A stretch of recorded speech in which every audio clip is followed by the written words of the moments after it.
Imagine a place at the very heart of the world, a city within a city, so exclusive that for 500 years, commoners were forbidden to even approach its walls. To enter without permission was a death sentence. This is the story of the Forbidden City, the epicenter of imperial power in China, a stage for breathtaking grandeur, shadowy intrigue, and the dramatic final act of the last emperor. What really happened behind these crimson walls? For centuries, this question was a mystery, but today we step inside. Welcome to Beijing. Behind me stand the towering gates of the Forbidden City, or as it's known in Chinese, Xianqing, the Purple Forbidden City. The name itself is steeped in cosmic significance. Purple refers to the North Star, believed to be the celestial home of the heavenly emperor, and this palace was designed as his earthly counterpart. For half a millennium, from the Ming to the Qing dynasty, 24 emperors ruled over the vast expanse of China from right here. This wasn't just a home. It was the ultimate symbol of divine authority, a meticulously designed universe built to project absolute power. Construction began in 1406 under the Yongle Emperor of the Ming Dynasty. It was a monumental undertaking, mobilizing over 1 million workers, including 100,000 of the finest artisans. Precious Nanmu wood was floated down rivers from thousands of kilometers away. Golden bricks were specially fired in Suzhou, each one taking months to produce. Marble was quarried from the hills near Beijing, and during winter, water was poured onto the roads to create ice paths, allowing massive stone blocks to be slid into place. Every single detail, from the layout of the courtyards to the color of the roof tiles, was dictated by ancient philosophy and a rigid code of imperial hierarchy. Let's walk through the Meridian Gate, the main entrance. You immediately feel a sense of scale and order. This is the outer court, the domain of men and state affairs. The complex is laid out on a precise north-south axis, a fundamental principle of Chinese city planning that reflects balance and harmony. As you pass through gate after gate, the spaces become more exclusive, each courtyard a filter, separating the emperor from the outside world. Here we are in the largest courtyard, facing the Hall of Supreme Harmony. This is the ceremonial heart of the Forbidden City. Look at the sheer size of it. It was designed to hold thousands of officials, all kneeling in silent deference to the Son of Heaven, who would sit on the dragon throne inside. The building itself is a masterpiece of symbolism. It sits on a 3-tiered marble terrace, elevating it above everything else. The roof is adorned with yellow glazed tiles, yellow, the color of the emperor. And notice the small figures lining the roof ridges? The more figures, the more important the building. The Hall of Supreme Harmony has the maximum number, 10, a sign of its supreme status. It was here that new emperors were enthroned, imperial birthdays were celebrated, and major policies were announced. It was the ultimate stage for political theater, designed to awe and intimidate. But behind the pomp and ceremony of the outer court lay a completely different world, the inner court. This was the emperor's private residence, the domain of the empress, concubines, and eunuchs. Here the grand, imposing architecture gives way to smaller, more intimate courtyards and gardens. This was where the emperor lived his daily life, but it was anything but peaceful. The inner court was a hotbed of palace politics, a gilded cage where thousands of women vied for a single man's attention and the power that came with it. The hierarchy was strict. At the top was the empress. Below her were consorts and concubines of various ranks. Their position determined everything: their allowance, their housing, the number of servants they had, and most importantly, their proximity to the emperor.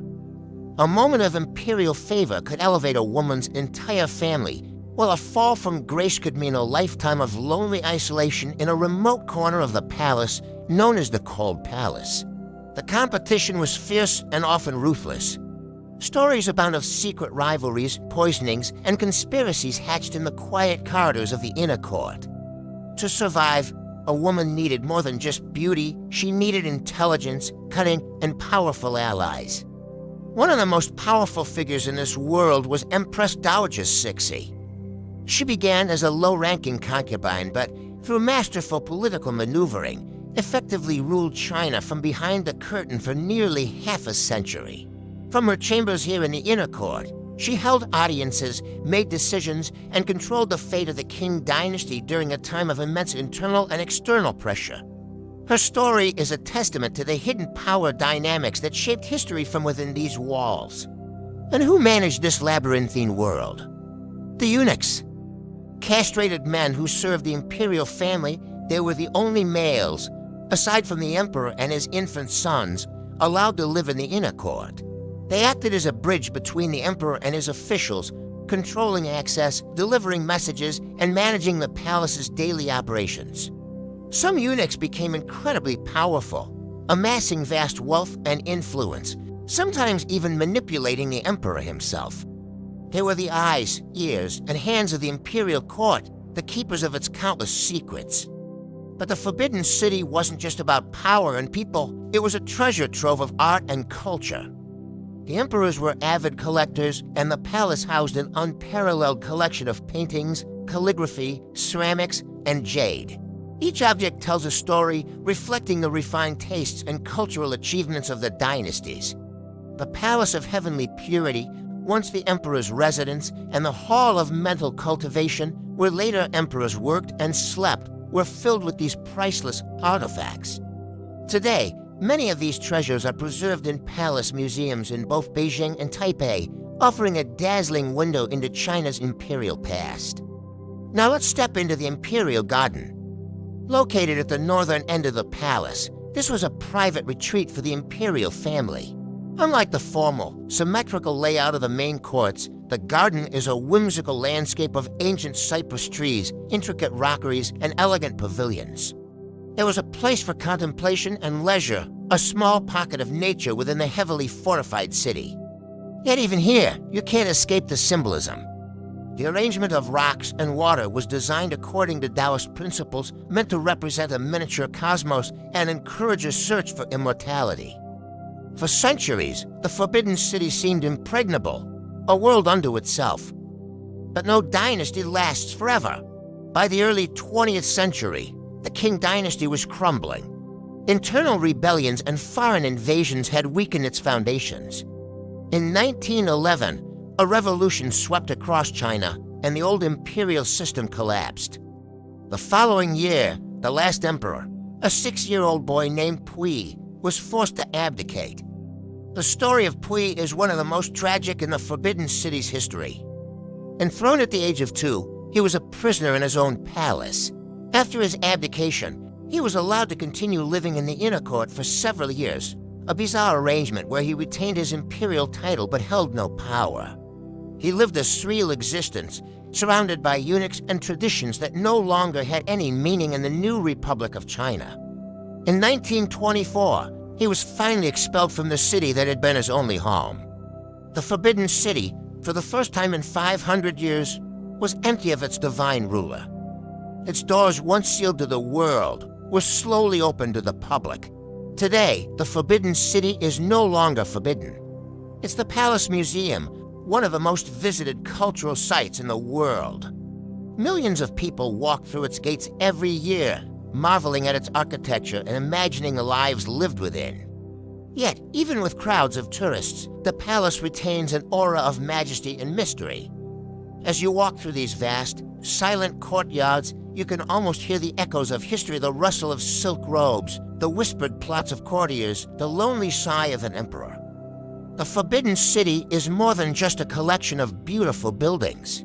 It's a physical embodiment of a worldview, a testament to a system of power that shaped China for centuries. It tells a story of ambition, art, and intrigue, of immense power concentrated in the hands of one man, and of the hidden world that thrived and struggled in his shadow. It stands as a silent witness to the rise and fall of dynasties and to the end of an imperial era that lasted to millennia. Thank you so much for joining me on this journey into the heart of Imperial China. The stories contained within these walls are endless, and we've only just scratched the surface. If you enjoyed this exploration, please give this video a thumbs up, and don't forget to subscribe and hit that notification bell so you won't miss our next adventure into history. See you next time.